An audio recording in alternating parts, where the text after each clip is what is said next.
नमस्कार, स्वागत है आपका न्यूज़ 29 इंडिया में। मैं हूं आपके साथ कविता पांडे।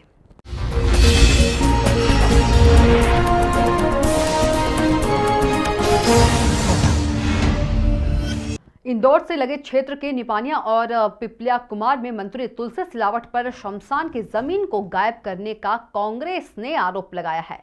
उन्होंने कहा कि रहवासियों को नया शमशान बनाकर देने की बात हो रही है, जिसके लिए रहवासियों से बिल्डरों और नेताओं द्वारा पैसे की मांग की जा रही है।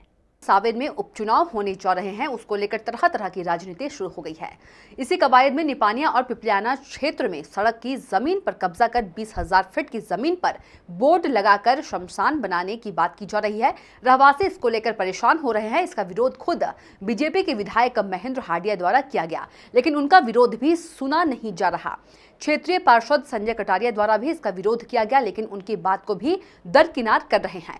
रहवासी इसको लेकर कोर्ट जाने की बात कर रहे हैं। नगर निगम द्वारा 1-2 दिनों में टेंडर प्रक्रिया भी जारी करने की बात की जा रही है। राकेश यादव ने आरोप लगाया है कि ज्योतिरादित्य सिंधिया मध्य प्रदेश को लूटने का काम कर रही है। कोरोना काल में खुले में अंतिम संस्कार नहीं करने के आदेश हैं। वहीं मंत्री और नगर निगम द्वारा खुले में दाह संस्कार करने की बात कर रहे हैं। कांग्रेस ने कहा कि किसी भी बिल्डिंग या मंत्री के लोगों को पैसे देने की जरूरत नहीं है। कांग्रेस पार्टी आपके साथ है। इंदौर से जितेंद्र चौहान की रिपोर्ट।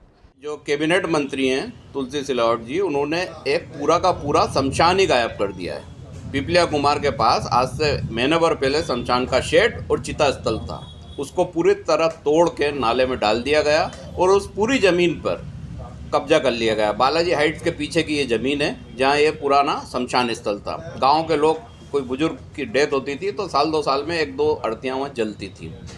इसके बाद उस ज़मीन पर कब्जा करा। उस ज़मीन की कीमत लगभग 10 करोड़ के आसपास मार्केट वैल्यू है, 10 करोड़ से ज़्यादा है। इसके बाद एक और नया काम करा कि शमशान स्थल का एक बोर्ड मास्टर प्लान की जो सड़क है उसके बीचों बीच लगा दिया और वहाँ 2 पतरे का शेड लगा के नगर निगम से एक अवैध टेंडर निकला दिया कि यहाँ शमशान स्थल का निर्माण होगा।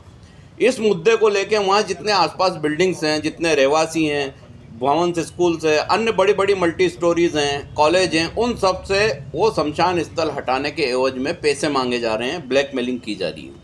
अपने आप में ये इतना बड़ा मामला है कि एक तरफ तो आपने एक शमशान गायब करा, दूसरी तरफ सड़क के बीचों बीच शमशान का बोर्ड लगाकर उसका टेंडर नगर निगम से निकला दिया, जो अपने आप में अवैध है।